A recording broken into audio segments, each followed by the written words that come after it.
बच्चों, आज हम लोग कक्षा 6 की हिंदी की पूरक पुस्तक बाल राम कथा का 7वां अध्याय, जिसका नाम है सोने का हिरन, ये पढ़ रहे थे। और आज हम लोग इसके आगे का भाग पढ़ेंगे। अभी तक हम लोगों ने पढ़ा था कि किस तरह मारीच अपना भेष बदलकर सोने का हिरन बन जाता है और राम की कुटिया के आसपास दिखाई देने लगता है। सीता उसे देखकर राम को उस हिरन को लाने का आदेश देती हैं और राम सीता की ये इच्छा पूरी करने के लिए उस हिरन के पीछे पीछे चले जाते हैं। राम लक्ष्मण को सीता की सुरक्षा करने का आदेश देते हैं और वो हिरन को लाने के लिए चले जाते हैं। हिरन धीरे धीरे राम को बहुत दूर तक ले जाता है और जब राम को ये लगता है कि इसे जीवित पकड़ पाना मुश्किल है तो वो उस पर एक तीर छोड़ते हैं।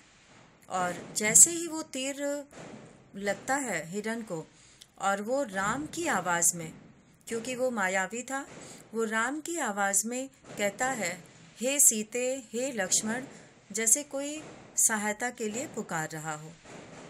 और ये सुनकर सीता और लक्ष्मण दोनों ही चिंता में पड़ जाते हैं और सीता चाहती है कि लक्ष्मण राम की सहायता के लिए तुरंत जाएं। और अब आगे क्या होता है इसके बारे में हम लोग पढ़ेंगे। तो हम लोग पढ़ते हैं सोने के हिरन का आगे का भाग। तो वह मायावी जो हिरन था वो राम की आवाज़ में कहता है कि हे लक्ष्मण, हे सीते। और इस तरह से आवाज़ सुनकर सीता बहुत चिंतित होती हैं और वह राम की सहायता के लिए लक्ष्मण को भेजती हैं और कहती हैं कि लक्ष्मण, तुम जल्दी से जाकर राम की सहायता करो, वो बहुत बड़े संकट में पड़े हैं। और लक्ष्मण कहते हैं कि ये मायावी राक्षस हैं, आप चिंता न करें, राम को कुछ नहीं होगा। लेकिन सीता का क्रोध बढ़ जाता है और क्रोध में आंखों से आंसू बहने लगते हैं और यह भी उन्हें लग रहा था कि कहीं लक्ष्मण की बात सही न हो। यह डर था कि राम से बिछोह न हो। वे राम से बिछोड़ना नहीं चाहती थीं और इसीलिए वो चाहती थीं कि लक्ष्मण तुरंत जाकर राम की सहायता करें, उनके पास जाएं। इसके बाद उन्होंने कहा कि राम से बिछुड़कर मैं नहीं रह सकती, मैं जान दे दूंगी। हे लक्ष्मण, तुम उन्हें लेकर आओ। और इस तरह से सीता लक्ष्मण को जोर देकर कहती हैं कि तुम जाओ और राम को लेकर आओ, मैं उनसे बिछड़कर मृत्यु को प्राप्त हो जाऊंगी, अपनी जान दे दूंगी। अब आगे हम लोग पढ़ते हैं यहाँ पर कि लक्ष्मण राम के लिए राम की आज्ञा का उल्लंघन कर रहे थे। राम लक्ष्मण को ये आदेश देकर गए थे कि सीता की रक्षा करना और तुम यहीं रहो, मैं हिरन लेकर आता हूँ। और लक्ष्मण ने सीता का कहना मान तो लिया, लेकिन उन्हें लग रहा था कि वो राम की आज्ञा का, अपने बड़े भाई की आज्ञा का उल्लंघन कर रहे हैं। और इसलिए वे सीता को प्रणाम किए और राम की खोज में निकल पड़े, क्योंकि सीता जो है उनको बार बार ये कह रही थी कि राम संकट में है और उन्हें तुरंत लेकर आओ, उनके बिना मैं जीवित नहीं रह सकती। तब लक्ष्मण जो है राम को खोजते हुए निकल पड़े। लक्ष्मण के जाते ही रावण आ पहुंचा।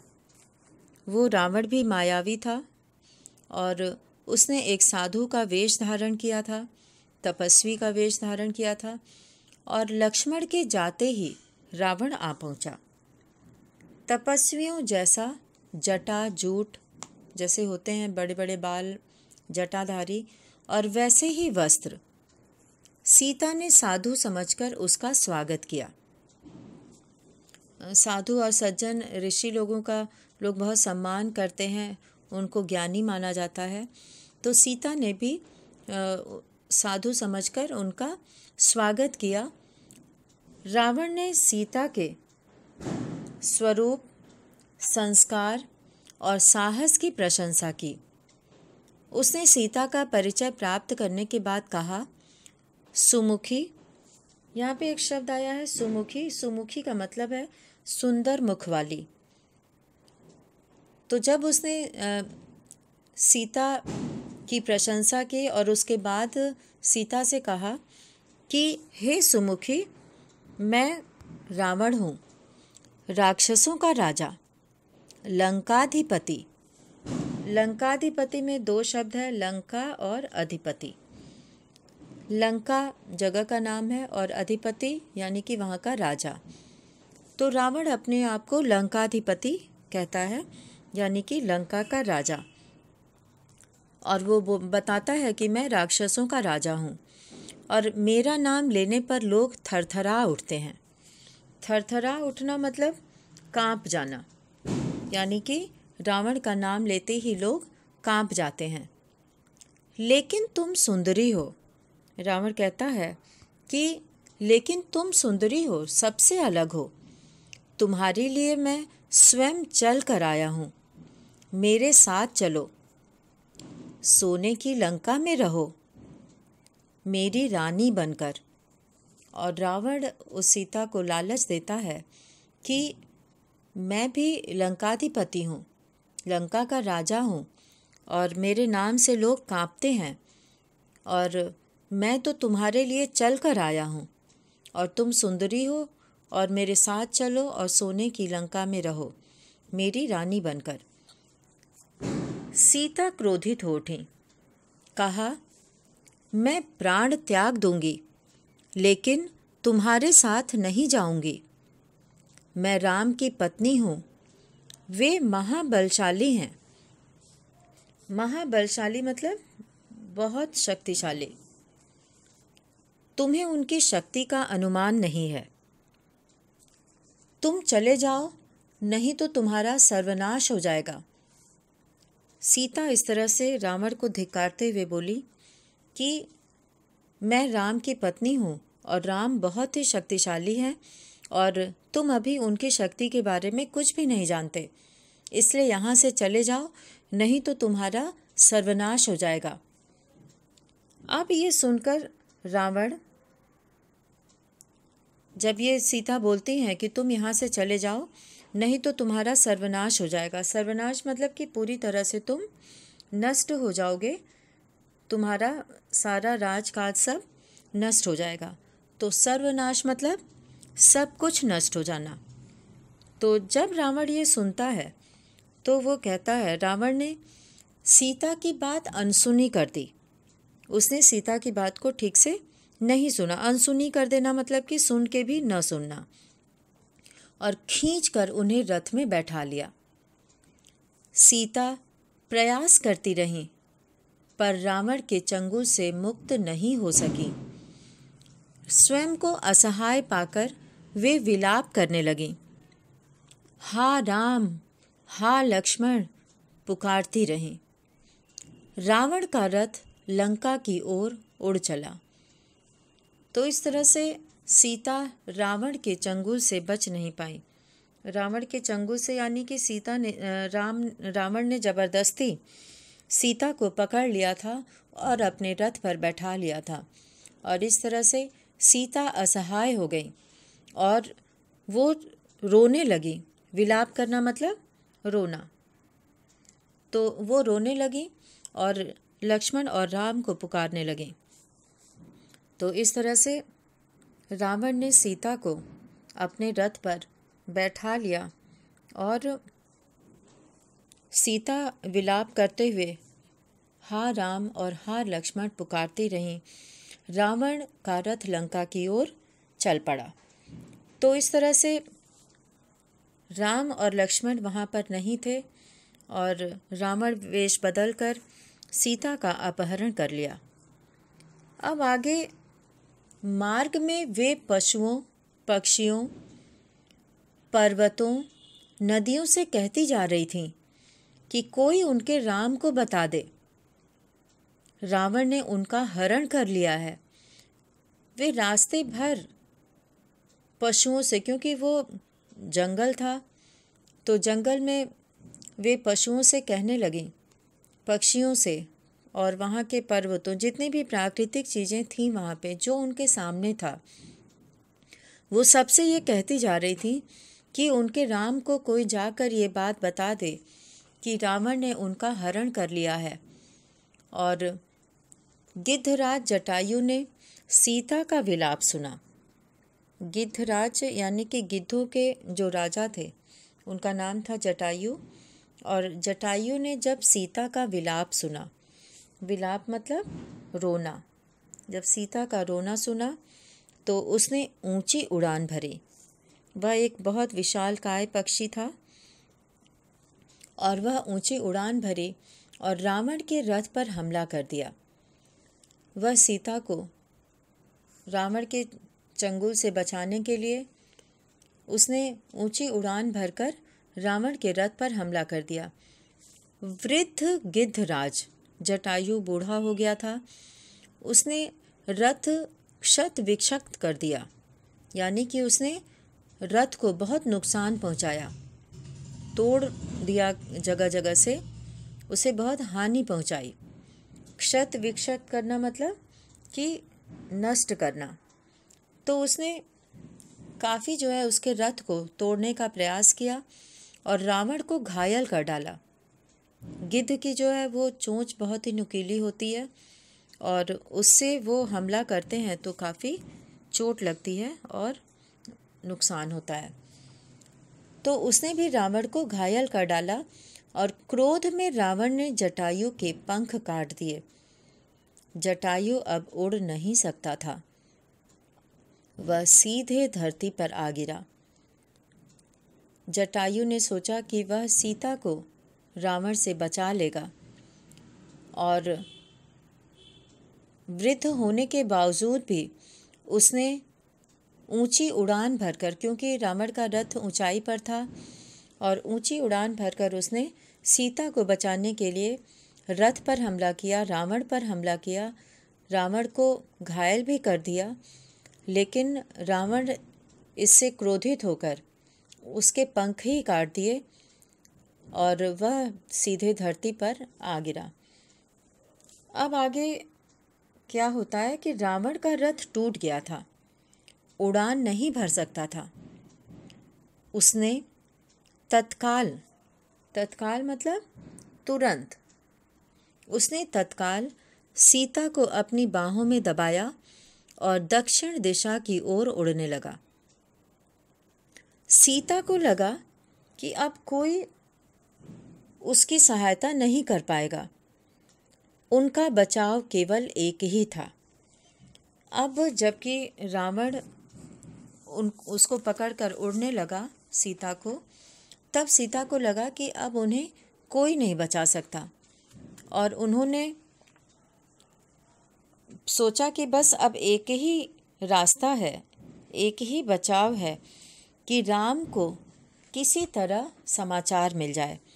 वो बार बार वहाँ के पेड़ पौधों, पशु पक्षियों सबसे ये कहती जा रही थी कि कोई राम को बता दे कि रावण उनका अपहरण कर लिया है। और इस तरह से वो कहती हैं कि उन्होंने अपने आभूषण भी फेंकने लगे। राम को समाचार देने के लिए सबसे कहा और उन्होंने अपने आभूषण यानी कि जो उन्होंने गहने पहने हुए थे, गले में, कान में, हाथ में, वे सब उतार कर फेंकना प्रारंभ कर दिया। आभूषण वानरों ने उठा लिए। उन्हें आशा थी कि वानरों के पास ये आभूषण देखकर राम समझ जाएंगे, उन्हें पता चल जाएगा कि सीता किस मार्ग से गई हैं। रावण ने सीता को आभूषण फेंकने से नहीं रोका। उसे लगा कि सीता शोक में ऐसा कर रही हैं। अब रावण जो है वो सीता की इस सोच को, सीता की बुद्धिमानी को नहीं समझ पाया। वह सोचा कि मैं सीता को हरण करके ले जा रहा हूँ तो सीता गुस्से में अपने गहने फेंक रही है, अपने आभूषण उतार कर फेंक रही है। उसे ये नहीं पता था कि सीता इसलिए फेंक रही हैं ताकि अगर वानरों के पास से, बंदरों के पास से अगर ये राम को दिख जाएंगे, राम इन्हें पहचान लेंगे। और इसलिए सीता ने अपने आभूषण रास्ते में फेंकते हुए गई।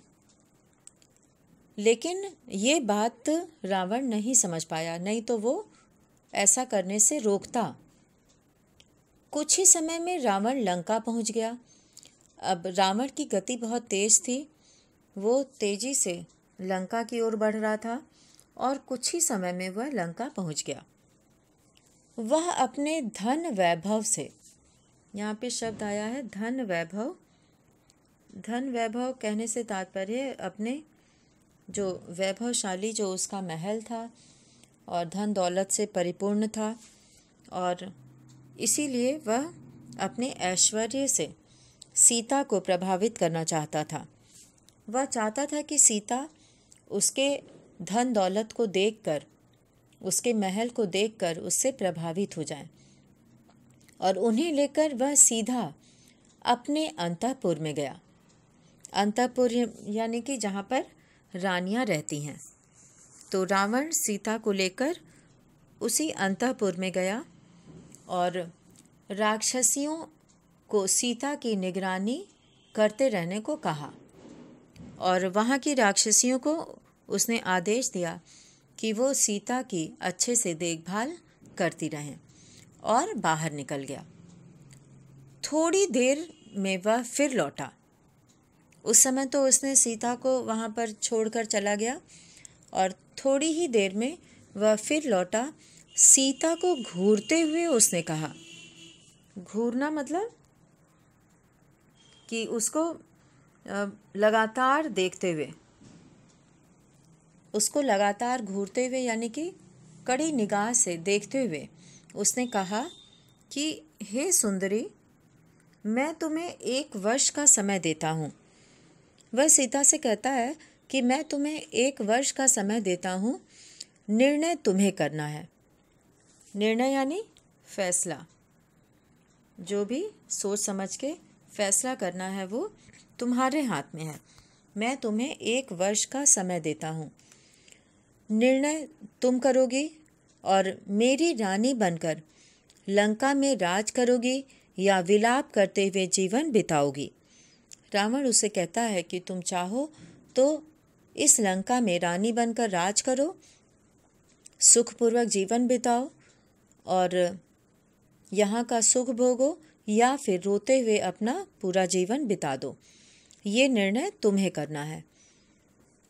अब सीता बहुत चिंतित थी और वह चाहती थी कि किसी तरह राम को पता चल जाए कि सीता को कौन ले गया है, किधर से ले गया है, तो शायद राम सीता को बचा लें। तो इसलिए सीता बार बार रावण को धिक्कारती रही, राम का गुणगान करती रही। वो बार बार रावण को ये समझाने की कोशिश करती थी कि राम बहुत ही शक्तिशाली हैं, महापराक्रमी हैं, और अगर उन्हें पता चल गया, इस बात की जानकारी हो गई, तो रावण का सब कुछ नष्ट हो जाएगा। वो राम का इस तरह से गुणगान करना मतलब कि उनकी बड़ाई करना, और ऐसा करने पर रावण को बहुत क्रोध आ गया। तुम्हारा राम यहाँ कभी नहीं पहुँच सकता। और वो सीता को कहता है कि तुम्हारा राम यहाँ कभी नहीं पहुँच सकता, तुम्हें कोई नहीं बचा सकता, तुम्हारी रक्षा केवल मैं कर सकता हूँ। मुझे स्वीकार करो और लंका में सुख से रहो। तो इस तरह से रावण जो है वो बार बार सीता को ये सोचने पे मजबूर कर रहा था कि राम अब यहाँ पर नहीं आ सकते और तुम्हारी रक्षा नहीं कर सकते, इसलिए तुम जो है या तो रोते हुए जीवन बिताओ या यहाँ की रानी बनना स्वीकार करो। और इस तरह से वो सीता को फिर से प्रलोभन देते हैं, लालच देते हैं कि तुम मुझे स्वीकार कर लो और लंका में सुख से रहो। ये सुनकर सीता को बहुत क्रोध आता है और वो कहती हैं कि पापी रावण, राम तुझे अपनी दृष्टि से जलाकर राख कर सकते हैं। उनकी शक्ति देवता भी स्वीकार करते हैं। मैं उस राम की पत्नी हूँ जिसके तेज और पराक्रम के आगे कोई नहीं ठहर सकता। तेरा सारा वैभव मेरे लिए अर्थहीन है।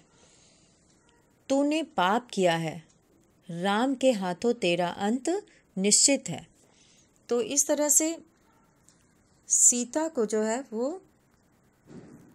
रावण जब ये बोलता है कि या तो मुझे स्वीकार करो और नहीं तो तुम रोते हुए अपना जीवन बिताओ और लंका में सुख से रहो। तो इस तरह से बोलने पर सीता को बहुत क्रोध आता है और वो उस रावण को पापी रावण कहकर संबोधित करती हैं और कहती हैं कि राम उन्हें एक क्षण में नष्ट कर सकते हैं और राम की शक्ति को देवता भी मानते हैं। और मैं ऐसे महापराक्रमी राम की पत्नी हूँ और उनके पराक्रम के आगे कोई भी नहीं ठहर सकता है। और ये सारा वैभव यानी कि जो लंका की शान व शौकत थी, जो वहाँ का धन था, धन दौलत था, ऐश्वर्य था, वहाँ की सुंदरता थी, वो सब कुछ, वो धन दौलत वैभव सीता के लिए अर्थहीन है।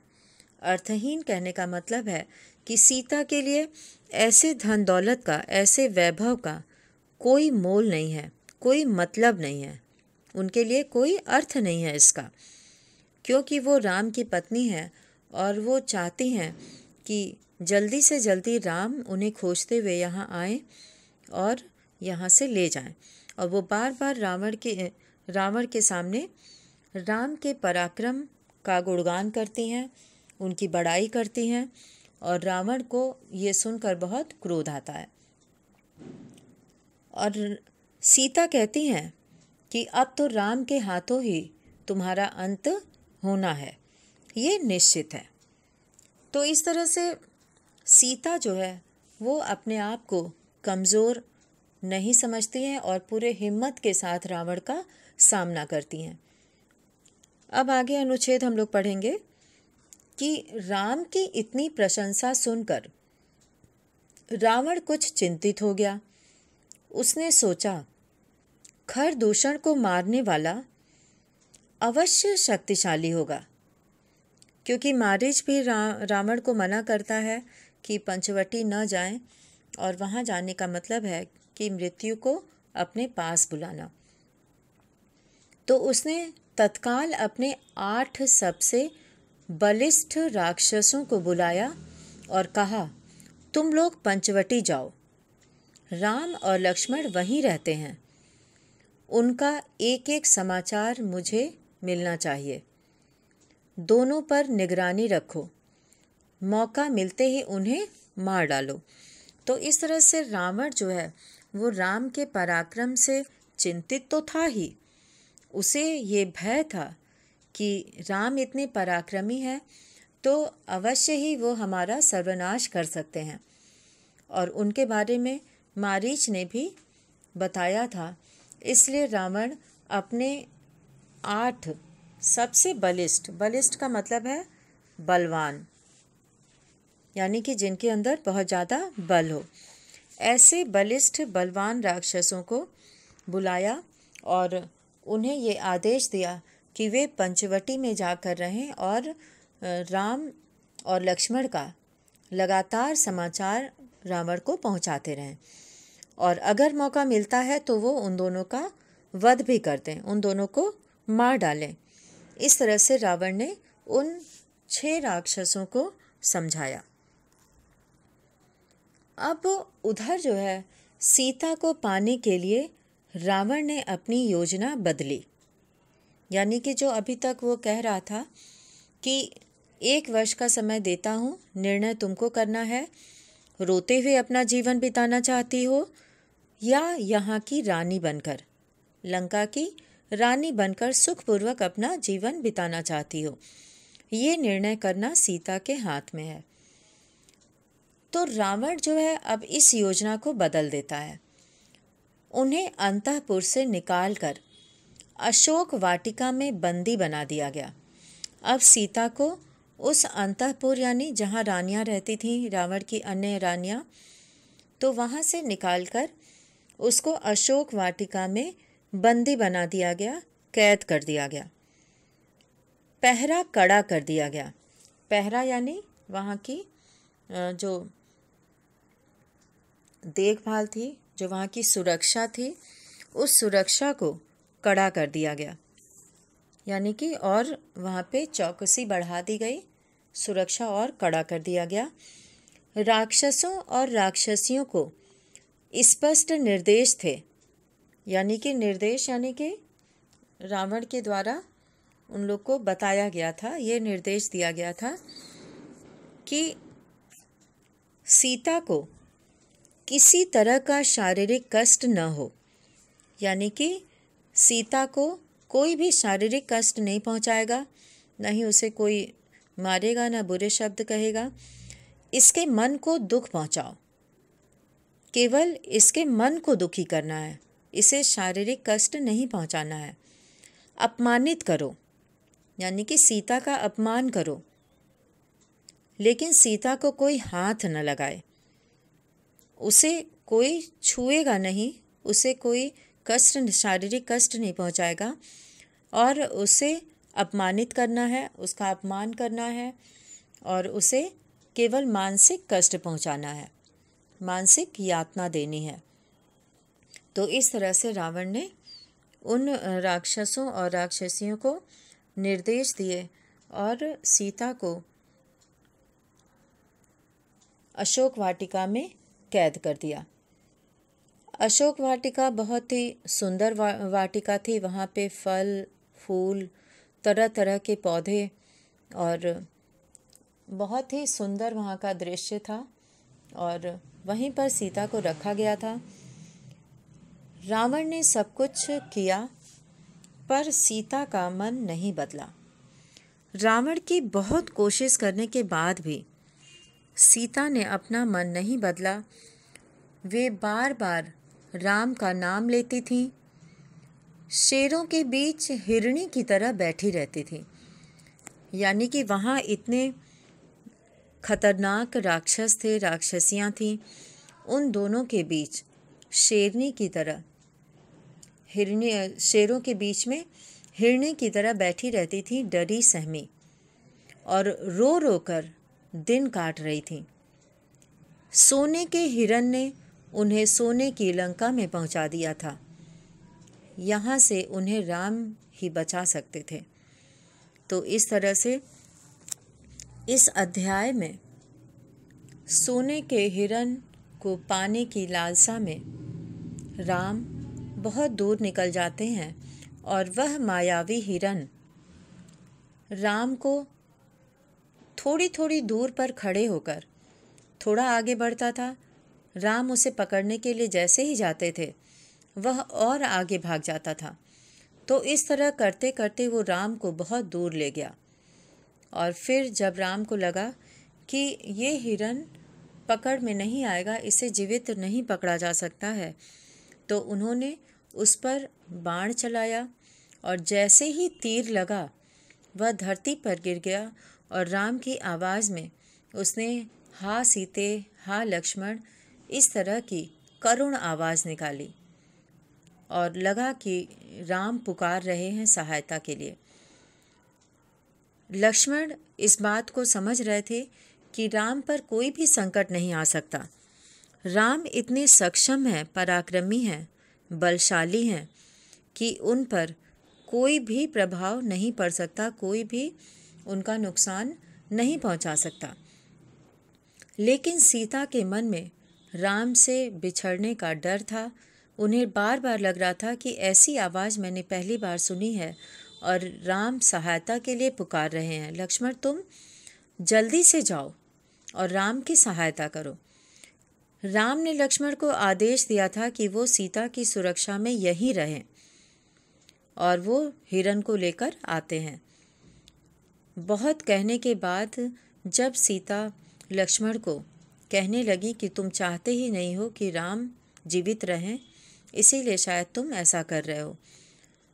जब सीता समझने को तैयार नहीं होती हैं तो लक्ष्मण सीता की बात मानकर, उनकी आज्ञा मानकर उन्हें प्रणाम करके राम की खोज में निकल पड़ते हैं।